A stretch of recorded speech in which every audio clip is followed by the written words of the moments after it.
I hope that you guys are all doing great. I'm in a pretty good mood myself. I was able to get my Comic-Con ticket, so I'm feeling pretty good about that. My Wi-Fi is still a bit off, my connectivity is still a bit off, but I'm recording in a different place than I usually do. So if the lighting is a bit messed up, I'm sorry about that, but I didn't want to wait any longer to try to upload this and record this. This is going to be a shorter lecture in terms of record time, but keep in mind that just because I talk for 15-20 minutes doesn't mean that you only have 15-20 minutes of lecture. So think about it. Whenever you're in like an in-person class,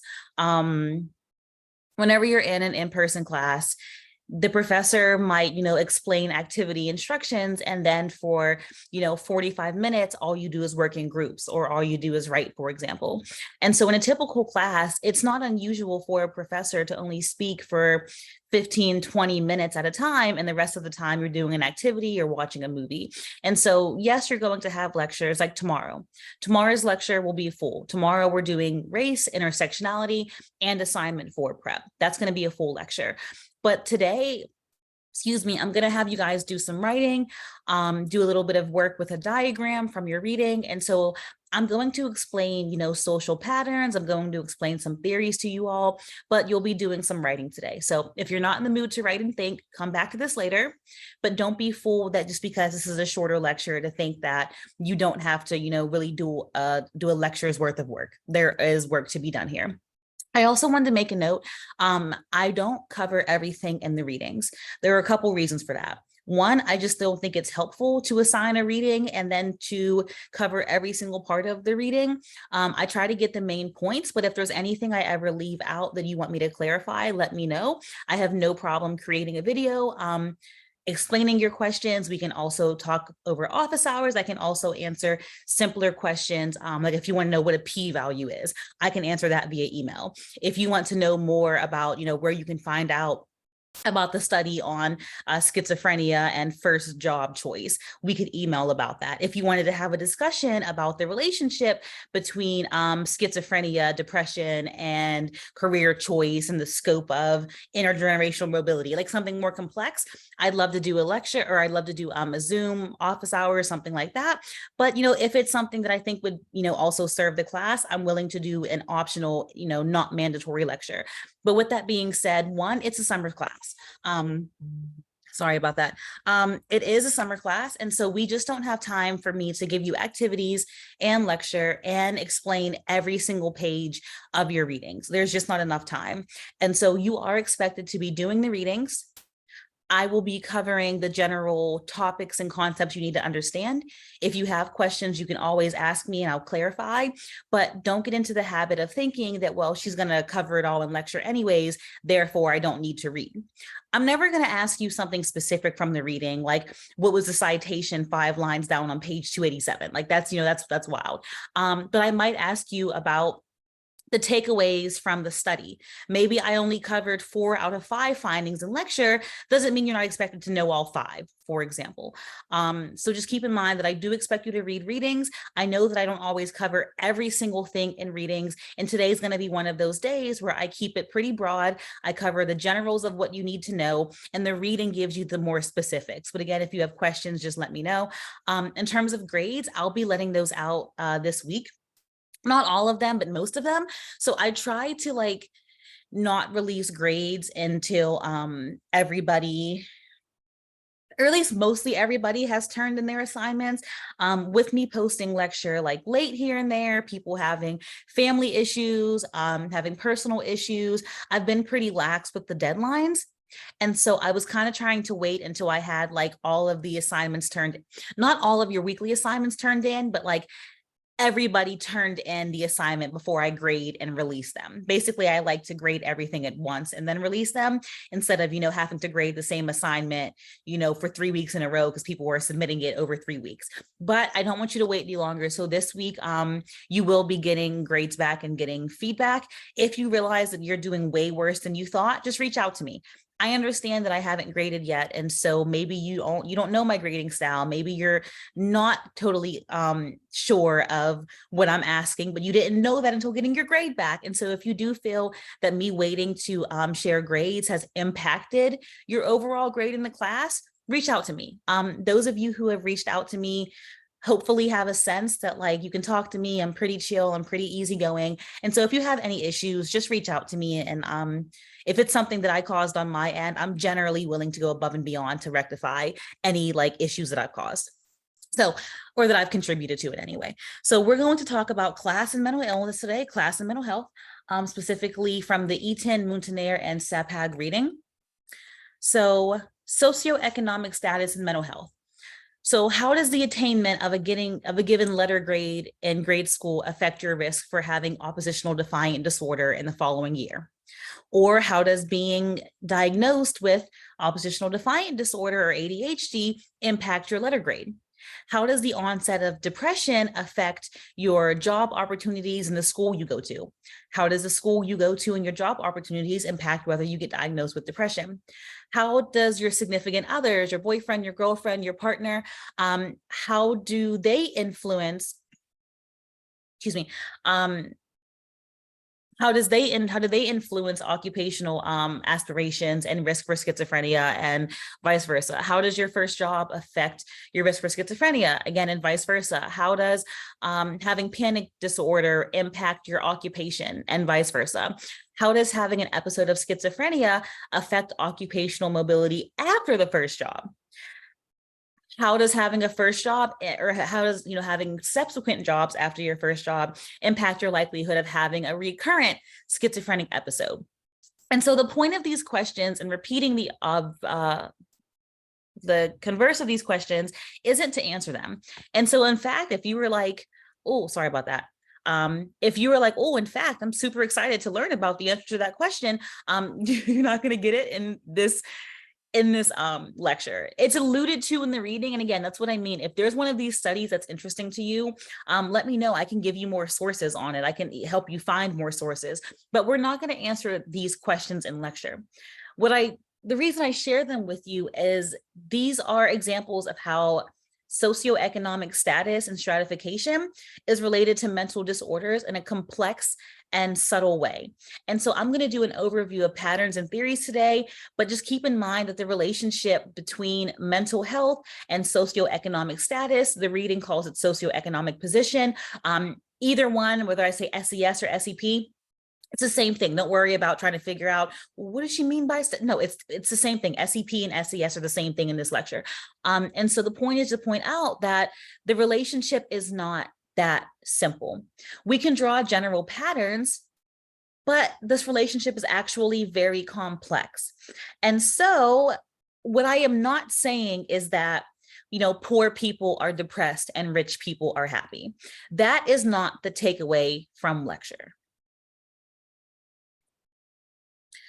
So inequality is systemic. It's produced by social norms, policies, practices. Inequality is related to the unfair distribution of and access to power, wealth, and other resources. And so when I say inequality is systemic, what do I mean by this? Okay, so it's not just about individual actions or attitudes. It's not, inequality doesn't exist because one person called somebody else a slur, and that's why somebody across the world is suffering from racism. Like, individual actions over time, of course, influence the larger social structure. But as you guys know, in a 300-level sociology class, social structures also impact individual action. And so we can't just say that inequality is about how we treat each other, because how we treat each other as individuals is shaped by our social environment, is shaped by classism, racism, sexism, heterosexism, cissexism, ableism, neurotypicalism. And so inequality, as we talk about socioeconomic stratification, we're going to talk about some theories that do place the focus on the individual. We'll talk about those theories, but I'm telling you right now at the beginning that our take on this is that inequality is ultimately about social forces. And yes, it manifests in individual actions, but that's not what inequality, that's not how it gets if I go outside and I say, you know what, I'm never going to use a slur again. I mean, I don't use slurs, but like, let's just say that I'm a slur using person and I go and say, I'll never slur again. Well, that's not going to break inequality. Even if every single person on the planet said at the same time in unison, I'll never say a slur again, that's not going to give homeless people homes, right? People without housing, it's not going to give them homes. It's not going to cure racism. And so in the same way that like, one bad egg doesn't ruin it for everybody. One good action isn't going to fix it either. This inequality is systemic in nature. And then it's produced by social norms. And so can you think of some? What's an example of a social norm that reproduces inequality? All right, so if we think like guys can't cry, we talked about gender and mental health, about how the overall prevalence of mental health doesn't really differ for men and women, but the specific disorders and the ways of expressing that, distress, that differs. And so the social norms that say men don't cry or Black people have to be tough, that also reproduces inequality, and those norms again go above the individual. So can you think of any social policies that reinforce inequality? All right, so for one, as an example, the fact that people who trans folk or people who are questioning their gender, they need to have a diagnosis from the DSM of gender dysphoria in order to receive hormones. And so the fact that in order to be treated, trans people and gender non-conforming people, that they have to get themselves a mental diagnosis to get help, that can reproduce cissexism or transphobia. That can also reproduce classism, as we do see economic disparity in trans communities. And then we also see unfair access. And so can you think of a time when you either had access that someone else had, or that you didn't have access that someone else had because of class specifically? And so again, this isn't just based on the individual. We can all think of times where we didn't get something that we think we should have that somebody else got, or that we got that maybe we shouldn't have and somebody else, didn't get something. But it's not, again, about the individual fully. And so it's not just saying, well, yeah, this makes sense to me. Inequality was that time I got to the party 5 minutes late and there was no cake yet. No cake left. That was an unfair distribution of resources. And like, yeah, sure it was. I'm sorry you didn't get your cake. But I'm talking about unfair distribution based on group membership. And so you as a poor person consistently over time, repeatedly having less access to insurance, to medication, to healthy air to breathe, healthy food to eat, a safe neighborhood to exercise in. That's what I mean by unfair distribution, specifically based on group membership. So when I talk about socioeconomic position and socioeconomic status, it's important that we're on the same page of what this means. Again, this is a 300 level class. I do believe that you guys all have a sense of what I mean by SES. You probably most of you probably assume like class or like, income, money. And most of you also probably know it's not just that, but again, I like to assume that you guys know stuff, but also confirm that you know stuff by telling you stuff.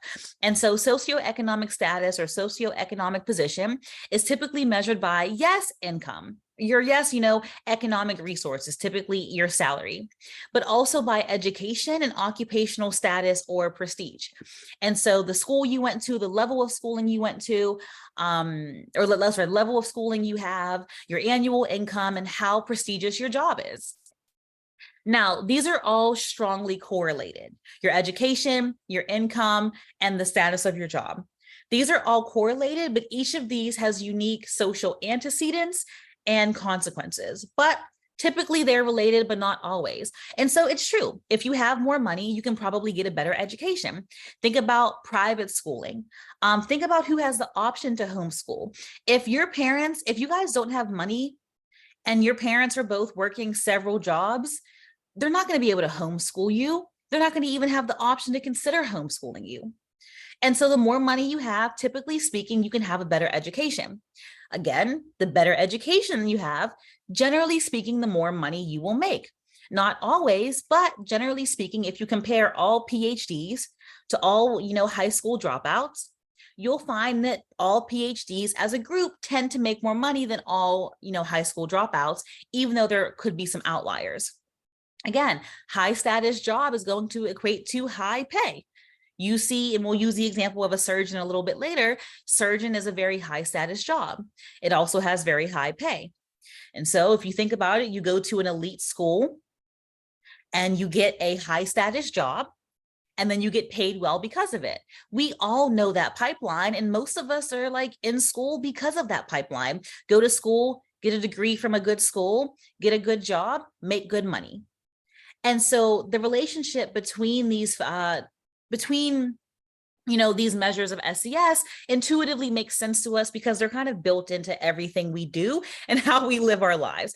But again, these are not necessarily the same thing.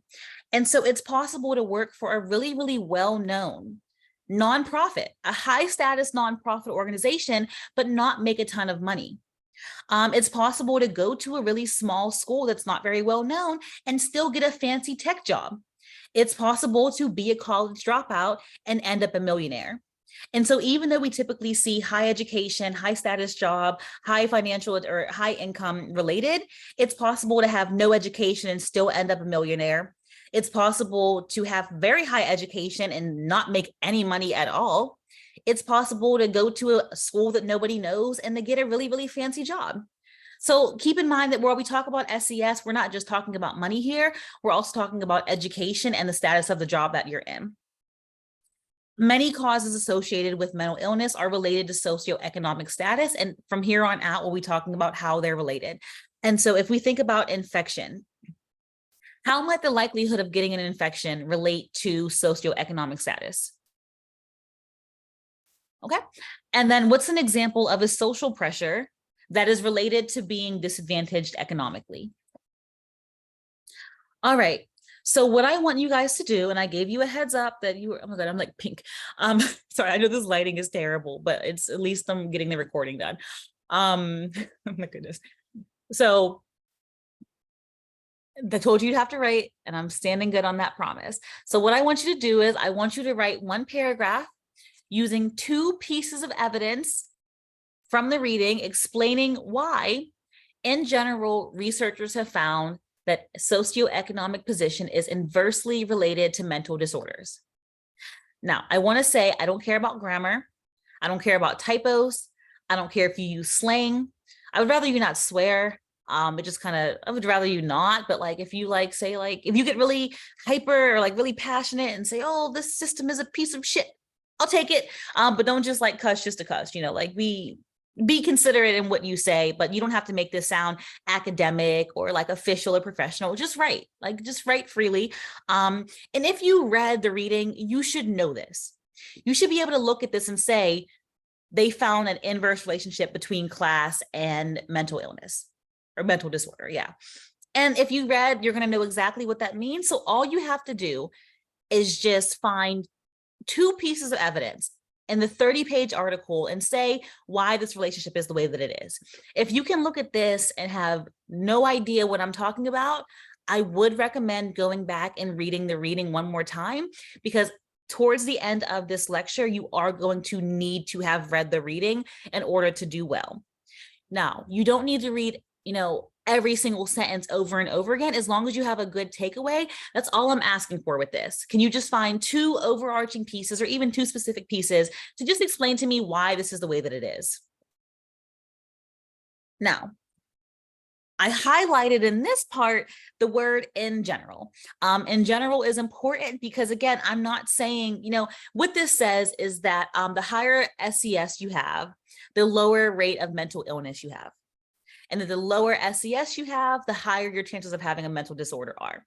That's the general pattern, meaning that if you took all people in poverty and all billionaires, you're more likely to find that people who are impoverished are depressed than billionaires. If you just, took away gender and race and, gender expression, if you just compared the super poor to the super rich, who's more depressed? Poor people are. That's the in general part. But again, it's not that, well, the rich are, poor and the rich are happy and the poor are sad, it's not cut and dry. And so there's a documentary, it's called I Am. It's actually really, really good. If you want to know more about it, let me know. And so across the world, one of the things it focuses on is like, well, what makes people happy? Where does happiness come from? And so across the world, if we look at like the happiest countries in the world, you guys, a lot of you probably know this, or at least some of you have seen this, we're not the happiest country. Despite the fact that like we're a very rich country, we're a very miserable country. Remember, I was talking to you about, mental health in a cross-cultural context. Our rates of bulimia and depression and anxiety and anorexia are so much higher than places, some of our rates of anorexia are higher than places with genuine food shortages. And so it's not that money necessarily makes us happy, but it is true that money can insulate happiness. That if you don't have money to pay your bills, you're not going to be happy. But if you go from having $200,000 to $400,000, you're not going to be twice as happy. But if you go from having $0 to $20, you might be significantly more happy, especially if you're like, $20 goes a long way for you, which it could. If you're, depending on where you're at, $20 could actually be a lot. And so there are rich people who are miserable. Like we all know rich, miserable people. All of us do. And so this is a general pattern. But again, I'm not saying that the poor are depressed and the rich are happy. I'm saying if we were to compare the poorest of the poor to the richest of the rich, we would see some patterns. But this is not a cut and dry relationship. There are nuances. And I mentioned this briefly earlier, and we'll talk about it more on Thursday and then tomorrow, and then more on Tuesday. There's also, again, there's gender and there's race and there's sexuality and, gender identity, not just, gender expression or gender perception, but also how you identify. And there's, being neurodivergent. And there are so many things that contribute to your happiness and to your identity that aren't just about class. So even if you're very rich, well, if you're very, very rich, but you're Black and you're in a wheelchair and you have no social support system, and like you might be more depressed than somebody who has, only $20 to their name, but has a great support system. And like people just assume that they have a ton of money when they look at them. So it's not cut and dry. So we have two contending paradigms for why we have socioeconomic stratification. So what that means is just that there are two different paradigms we're going to look at for why we have socioeconomic inequality. Why are there class differences? There's the functionalist perspective of why are there different classes? Why are there rich people? Why are there poor people? Why do we have it at all? The functionalist perspective and then the conflict perspective. So the functionalist perspective is basically the idea that we pay people more because higher paid jobs are more important to society. There are some occupations require more skills, while others can be done by anyone. And some jobs are just more important for the welfare of society than others, and differences in individual qualities are required for different occupations. And so this is the idea that, well, jobs that are entry level require less skill, and jobs that are more important for society, like being a surgeon, require more skill. Therefore, we should pay people who have those skills. So what this does is that it basically argues that we reward people for benefiting society. And we'll nuance, if you're like, well, hold on a second, I got you. Just wait a little bit. I'll get there soon. So rewards are distributed unequally with the intention to attract skilled individuals into important jobs. So it's intentional and by design that we use high rewards to attract high status workers, high skilled workers. And so without high pay, there'd be no impetus to do 25 years of schooling. And so that's kind of the concern, is like, well, we want to pay McDonald's workers the same amount that we're paying surgeons, which nobody says, but people love saying that, making that counter argument. And so the argument is, well, why would anybody want to be a surgeon if you don't have to? If you can avoid going to K through 12, undergrad, and then 8, 10, 12 years of grad school or med school, just to be paid the same amount as somebody who walked into an application and is never on call, we're going to run out of surgeons. And so the idea is that we pay a lot for these jobs to entice people to learn the skills, because why else would somebody go and do decades of schooling to acquire these skills if they're not going to be rewarded for it? And so then socioeconomic stratification then exists to sort people into appropriate occupations for the greater good of society. And this logic supports why fast food workers should be paid so low. This is why intuitively, if I were to say to you, I think the McDonald's workers should be paid double surgeons, no matter how liberal you are or how progressive you are, most of you, against maybe even your better judgment, might just intuitively say that doesn't make any sense. What is she talking about? It intuitively makes sense that, well, this job has more value than this one. And so if you think about it, whenever we think about arguments about increasing the minimum wage, some people will talk about inflation and economic consequences. That's one argument. But a lot of people aren't really worried about the economic ramifications of increasing the minimum wage. A lot of the arguments are about whether it's fair to increase them at all, not concerned about the outcome of increasing them, but the fairness of increasing that minimum wage at all. So you'll hear things like, well, why should a McDonald's worker make more than a teacher, for example? When, actually, I'm not going to go into a whole spiel about like, why are we comparing these groups instead of acknowledging that underlying oppression oppresses them all? I'm not going to do it. I'll probably do it like next week. But what I want you to know is that this argument that people make about like, well, why should a McDonald's worker be paid more than a teacher? This comes from a functionalist perspective, that we should pay people based on their work. But it's not just that, because if you think about it, we all need to eat. So to say that fast food workers aren't valuable doesn't really make sense, because we all need to eat. But the idea of functionalism is that the job does not require skills. Fast food work doesn't require skills, and thus it's not worth paying people high amounts to do it, because anybody can do it. There's a high turnover. We don't need to pay people a ton of money in a job where there's high turnover, because anybody can do it. We don't need to entice them. And so the idea is that anybody can work at McDonald's, but not anybody can be a surgeon. But in reality, like working at McDonald's, working at Starbucks, working anywhere, right, can be tough. And there are a lot of people who can't do it. There are a lot of able-bodied people who cannot work these jobs because mentally they can't handle it, or they don't have the discipline or the desire. And it's also true that in the same way that, not everybody can actually work at McDonald's because of whatever reason, there are some surgeons who suck and do more harm than good. That's why we have malpractice laws, because we know, that's why they have insurance. They have really intense insurance, because it's built in that some of them are going to suck and they're going to hurt people. But because one feels replaceable and the other doesn't feel replaceable, we warrant paying fast food workers less. So that's functionalism, the sense that we pay skilled workers more.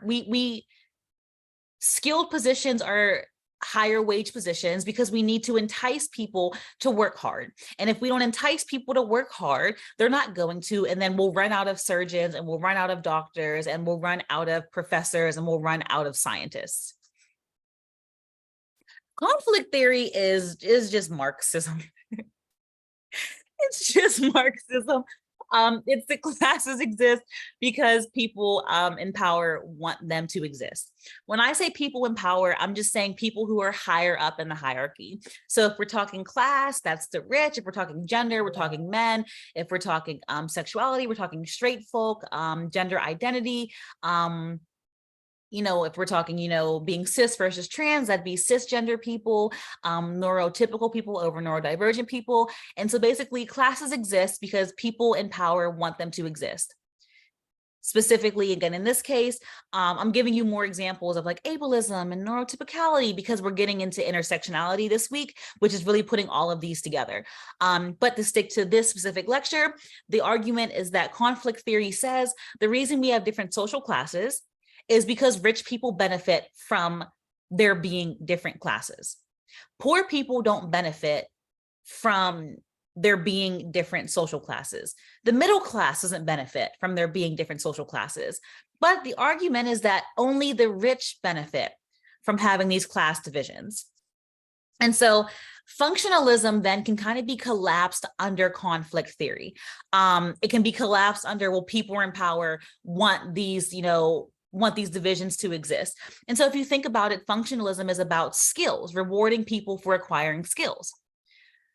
But we don't all start from the same place. We're not all starting from the same starting line, and we all have the same opportunity to build skills. And if you don't want to build skills and you rather work at McDonald's, then, that's your choice. That's not actually how it works.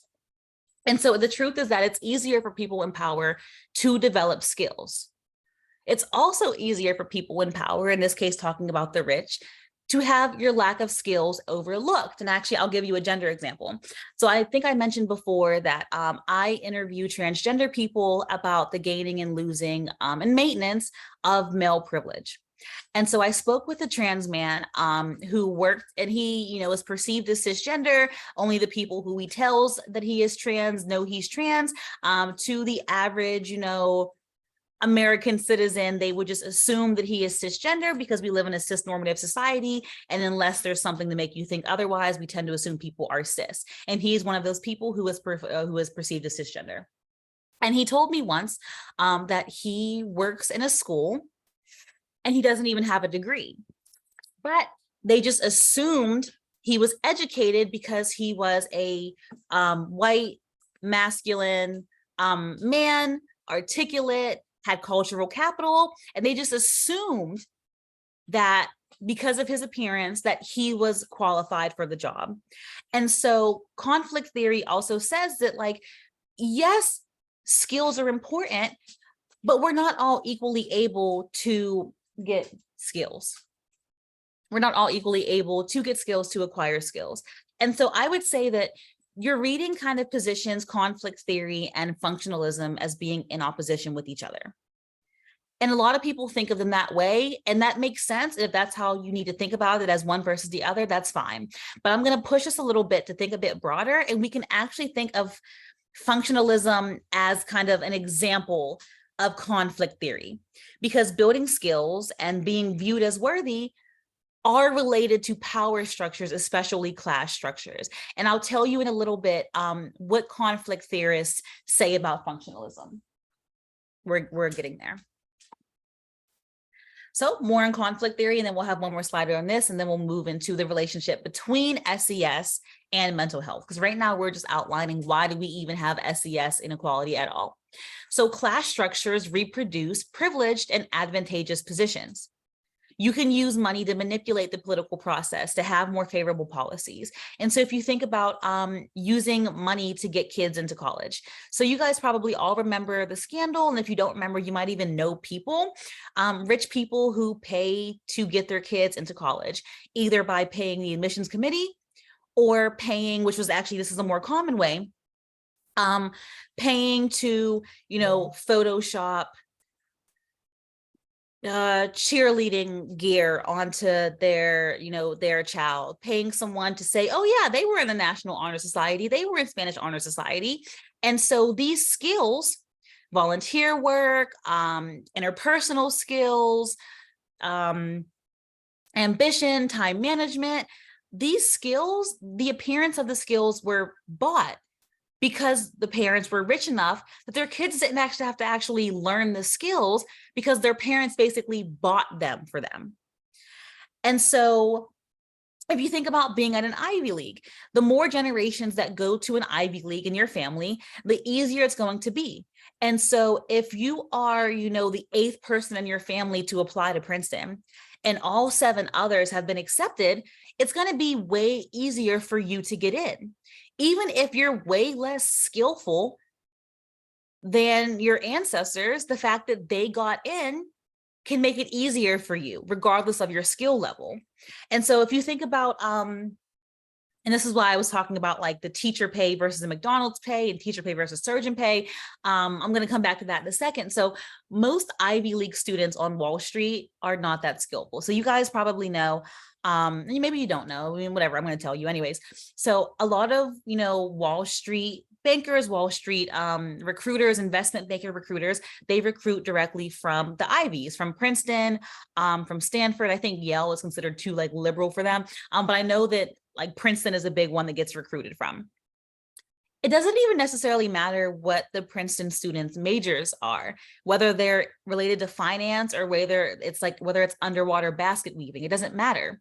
It's the fact that they went to Princeton. They have the Princeton name and they have the cultural capital. They know what to say, how to say it, what to wear, what to talk about, what not to talk about, what politics are okay, et cetera, et cetera, et cetera.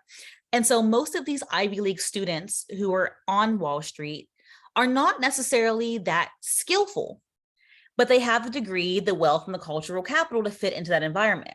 And if we think about, remember, functionalism says, well, it's because we like skilled jobs help society more. And if we don't pay people who are highly skilled money, society will fall apart. Okay, yeah, sure. So we're saying that a surgeon should be paid more than, somebody who makes, luxury socks or something like that. I don't know. Or someone who makes like fancy socks. I don't know. The point is that Wall Street jobs don't necessarily serve the welfare of society as much as a kindergarten teacher. But yet we pay Wall Street bankers infinitely more than we pay K through 12 teachers. And so if functionalism was completely accurate and was an accurate representation of our class divide, functionalism would say we should pay teachers more than investment bankers. Conflict theory says, aha, we got you, because the reality is that's not actually about skills, because skills can be bought. And so, conflict theory, again, collapses functionalism as an example of how, because remember, the argument is that people in power benefit from the stories we tell about class divides. And so functionalism then is an example of a story that the rich tell. If you just, if you want to have money, then you just work hard, acquire skills, and that's how you get paid well. But we see from these investment banking jobs versus teacher pay that no matter how many skills you build, you don't have to be that skillful and you can still get paid more than somebody who went to school for, several decades.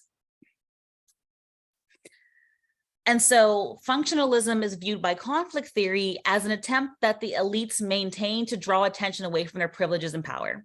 People in power frequently argue that class structures exist because of individual inadequacies. Well, they just didn't want to work that hard. They just weren't ambitious, quote unquote. And we love to hear this. Nobody wants to work. And that's so much easier to say as a rich person than to say, yeah, I'm rich because of institutionalized inequality over generations. No, if you can say, well, I worked hard and they didn't, well, that feels great. To say, well, I didn't work that hard, they worked way harder than me, but I'm rich and white. That's a lot harder for people to say, even if that is more of the fuller picture. And so again, functionalism can be an example of conflict theory because functionalism says if you just work harder, you'll get paid more, but that keeps the rich in power. It draws attention from wealth inequality and it puts the onus on the individual to pull themselves up by their bootstraps and just make better choices, which isn't really how it works. And so I'm wondering which of these makes more sense to you. This is opinion-based. You're not going to be graded on what your answer is or on, how quote unquote right you are. But I expect that when you answer this question, you answer it using functionalism and conflict theory correctly, but the answer itself is up to you. And so do you think that functionalism or conflict theory makes more sense to you in terms of why we have class inequality? All right. So for this next part, and this is kind of what will round us out, and then you'll have your quiz. So there are two contending paradigms that then link socioeconomic position to mental health. Because to this point, we've just talked about, well, why do we have class inequality at all? Similarly to how on Thursday, we'll talk about race and mental health, but we'll also talk about race in general. We'll talk about intersectionality in mental health, but we'll also talk about intersectionality in general. Same thing that I did with gender last week. With gender, we first started off by talking about gender as a social construct, and then we transitioned into the relationship between gender and mental health. So same thing here today. First, we do class, and then we do class and mental health. So there are two contending paradigms about why class and mental health are related. There's selection and drift, and there's social causation. All right. So generally speaking, selection and drift explanation says that the occurrence of mental disorder affects the attainment of socioeconomic position. And so individuals who are predisposed to mental disorders have lower SES, so predisposition to mental illness, then leads to cause and effect low SES. So what this says is that being predisposed to mental illness will increase your likelihood of struggling financially.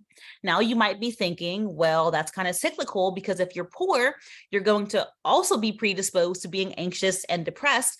But that's the next theory, the social causation theory. For this one, for selection and drift, we say that the focus is on the impact of mental health on SES. Social causation is the focus of the impact of SES on mental health. So they just have kind of the cause and effect of these two theories are flipped. Now, selection and drift go together. I'm breaking them up into two slides because I want to explain them both, but selection and drift is one theory in itself, and then social causation is the other theory. Both selection and drift focus on mental illness as the cause, and then SES is the effect. Whereas social causation focuses on SES as the cause and then mental illness as the effect. So basically, selection says that mental illness, sorry about that. Selection occurs during the early stages of the socioeconomic career.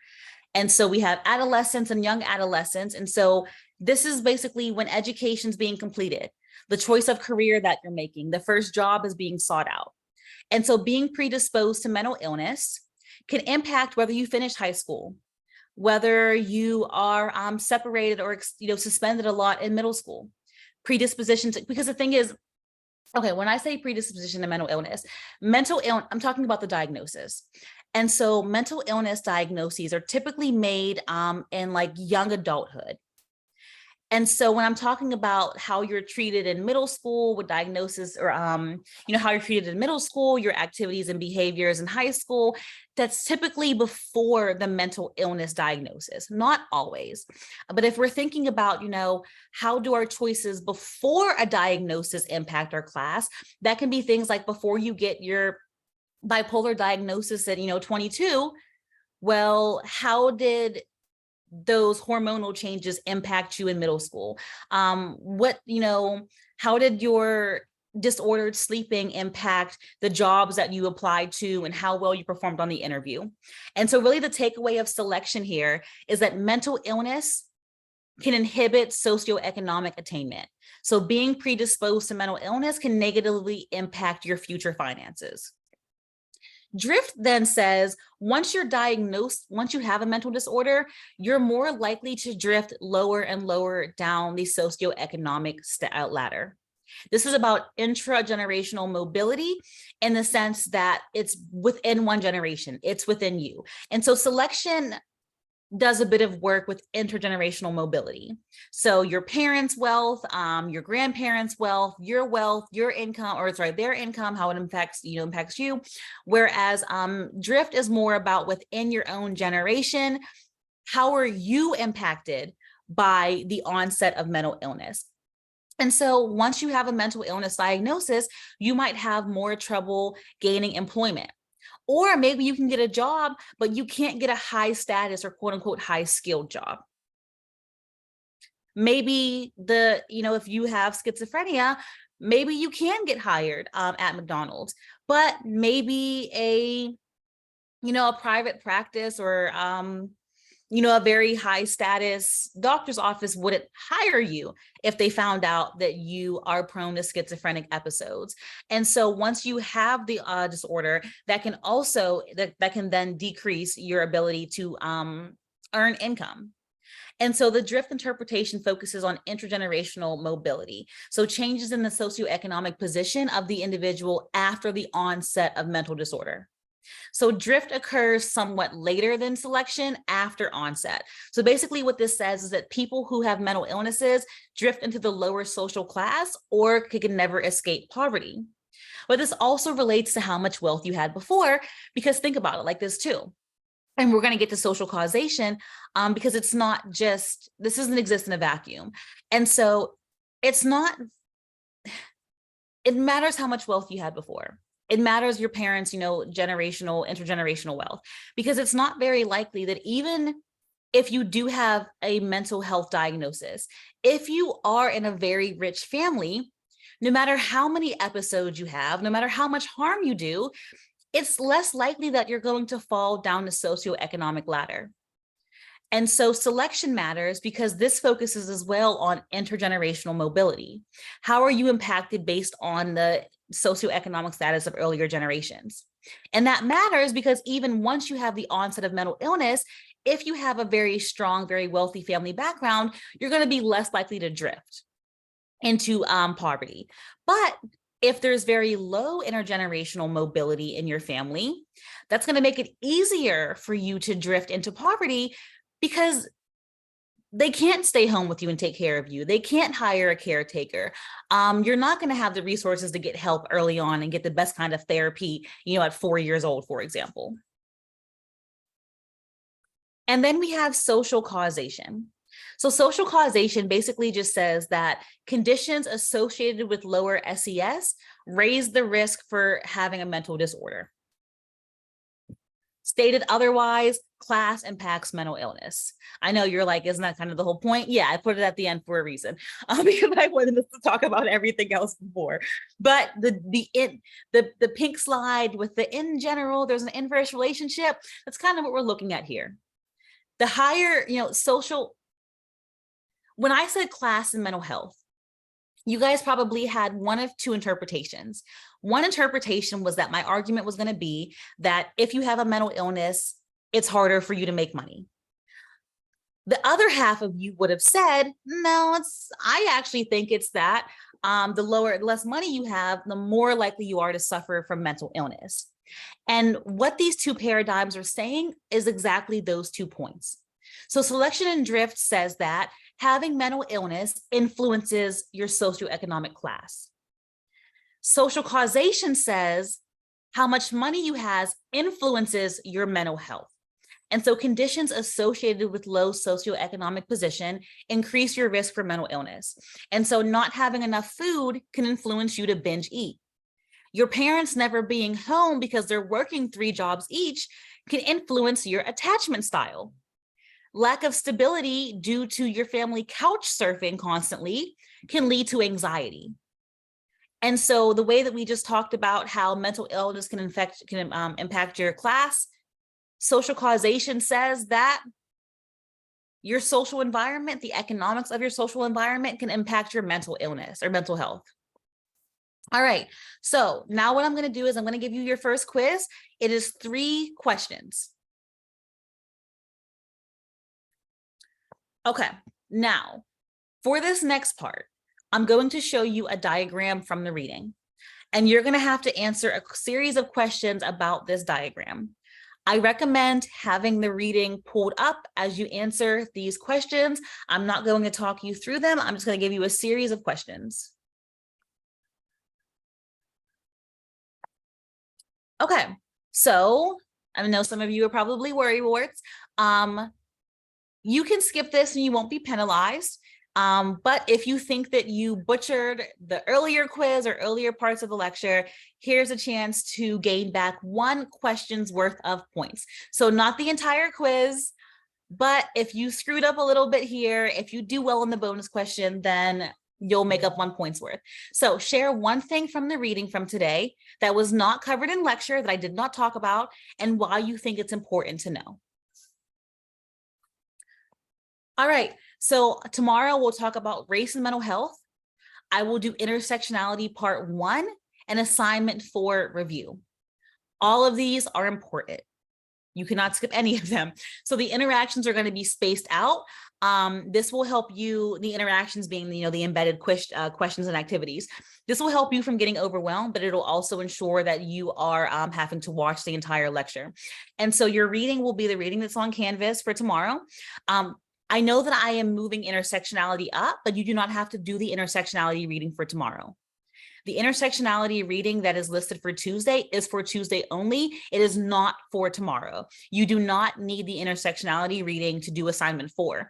However, you do need lecture tomorrow to do assignment 4. You can wing it.